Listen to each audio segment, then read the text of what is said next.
Hello friends, counselling with अर्चना में आपका स्वागत है। और हम आगे का पाठ शुरू करते हैं। अनंत विजयं राजा कुंती पुत्रो युधिष्ठिर नकुल सहदेवश्च सुघोषमणि पुष्पकौ काश्यश्च परमेश्वासं शिखण्डी च महारथ धृष्टद्युम्नो विराटश्च सात्यकीश्चापराजितः द्रुपदो द्रौपदेयाश्च सर्वशः पृथ्वीपते सौभद्रश्च महाबाहु शङ्कानन्दमधिमु पृथक् पृथक्।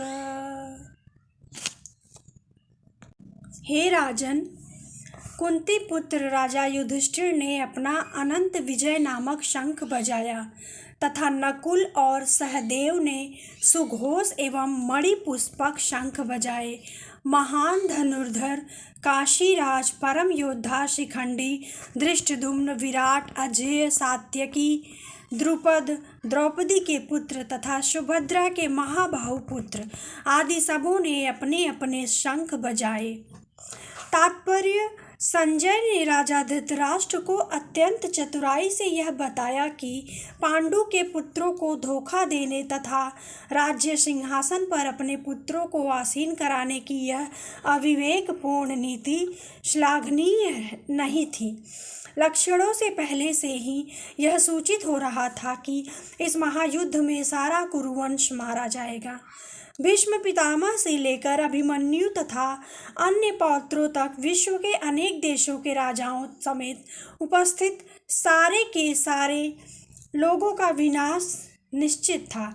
यह सारी दुर्घटना राजा धृतराष्ट्र के कारण होने जा रही थी, क्योंकि उसने अपने पुत्रों की कुनीति को प्रोत्साहन दिया था।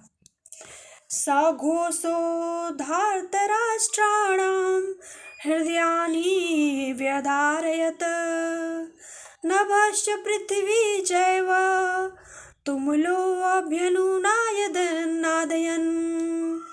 अर्थात इन विभिन्न शंखों की ध्वनि कोलाहलपूर्ण बन गई, जो आकाश तथा पृथ्वी को शब्दायमान करती हुई धृतराष्ट्र के पुत्रों के हृदय को विदीर्ण करने लगी।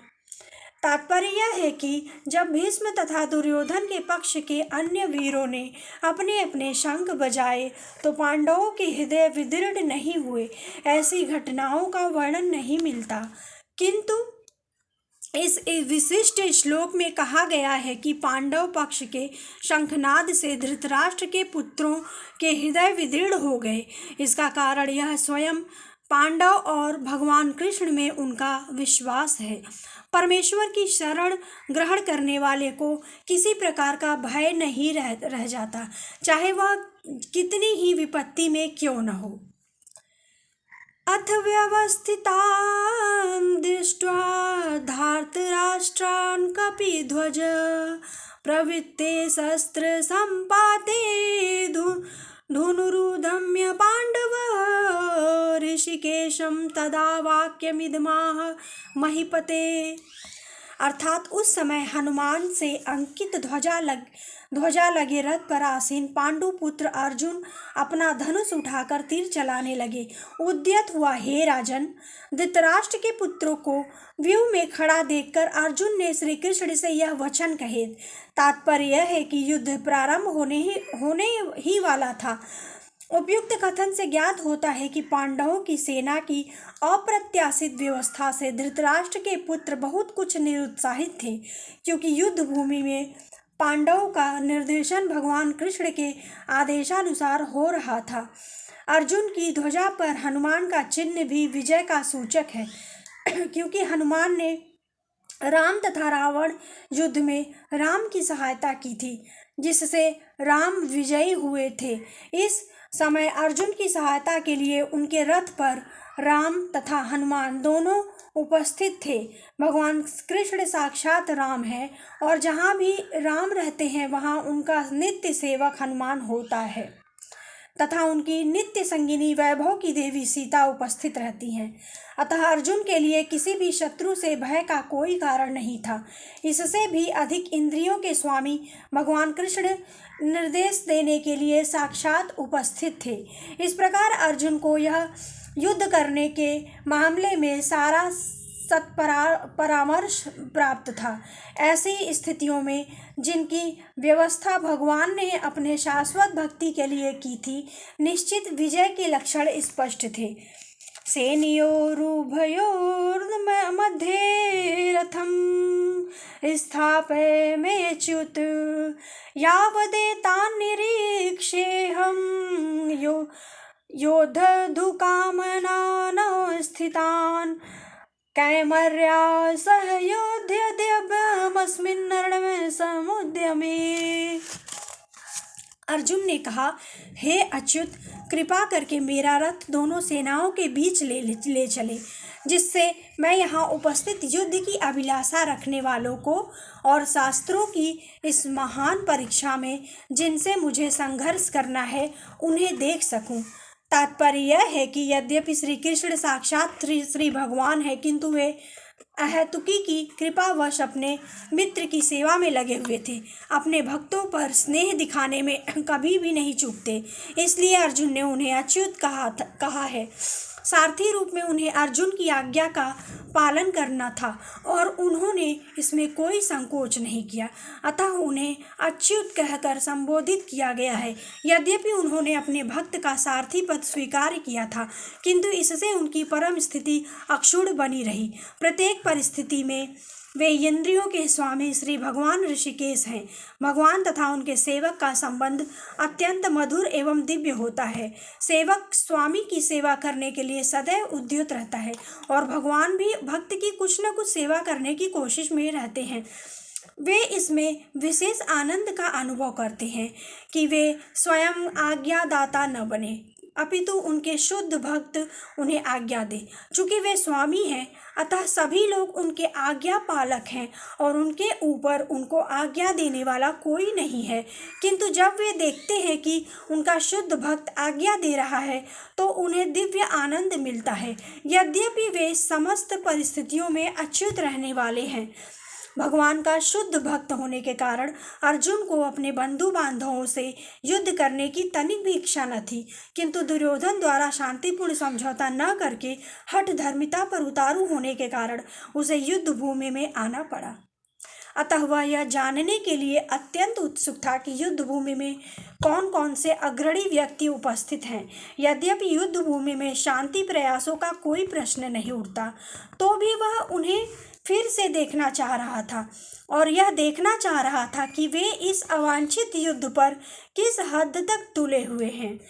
योत्स्यमानानवेक्षयहं य एतेऽत्र समागताः धार्तराष्ट्रस्य दुर्बुद्धयो युद्धे प्रियचिकीर्षवः। अर्थात मुझे उन लोगों को देखने दीजिए जो यहाँ पर धृतराष्ट्र के दुर्बुद्धि पुत्र दुर्योधन को प्रसन्न करने की इच्छा से लड़ने के लिए आए हैं। तात्पर्य यह है कि सर्वविदित था कि दुर्योधन अपने पिता धृतराष्ट्र की साठगांठ से पापपूर्ण योजनाएं बनाकर पांडवों के राज्य को हड़पना चाहता था। अतः जिन समस्त लोगों ने दुर्योधन का पक्ष ग्रहण किया था, वे उसी के समान धर्मा रहे होंगे। अर्जुन युद्ध प्रारंभ होने के पूर्व यह तो जान ही लेना चाहता था कि कौन कौन से लोग आए हुए हैं, किंतु उनके समक्ष समझौता का प्रस्ताव रखने की उसकी कोई योजना नहीं थी।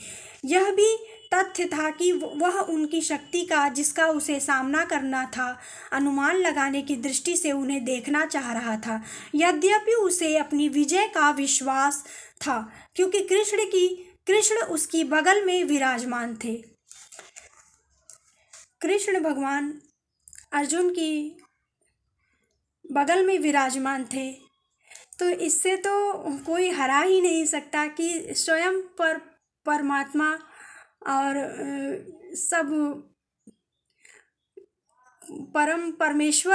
परमेश्वर का हाथ जिसके सर पे होता है, उसे भला क्या ही कोई हानि या नुकसान पहुंचा सकता है। इस वाक्य को हम अपने जीवन से जोड़ सकते हैं कि जो जो भी परमेश्वर की आराधना करता है, परमेश्वर की भक्ति करता है, उन्हें परमेश्वर का, ईश्वर का, भगवान जी का विशेष आशीर्वाद प्राप्त होता है। इसलिए परिस्थितियाँ कैसी भी हो, सुख हो, दुख हो, खुशी हो, गम हो, लेकिन हमें अपने भगवान पे भरोसा करना चाहिए और हमें हमारे हमारे इष्ट का हाथ हमारे ऊपर है। अगर हमारे सर पे हमारे इष्ट का हाथ है तो हमारा क्या ही कोई हानि कर सकता है। इसलिए अपने ईश्वर चिंतन में सदैव निरंतर प्रयत्नशील रहना चाहिए और इसीलिए हम अपने जीवन को भगवत गीता से जोड़कर अगर हम दैनिक जीवन के कार्यों को करें तो हमें कभी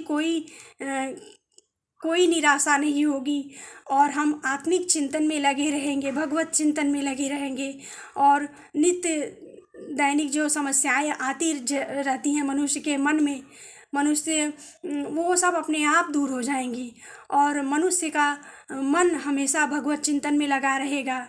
इन्हीं सब शुभकामनाओं के साथ हम यहीं पे आज कथा समाप्ति करना चाहेंगे और फिर से आपको हम आगे का पठन पाठन करेंगे।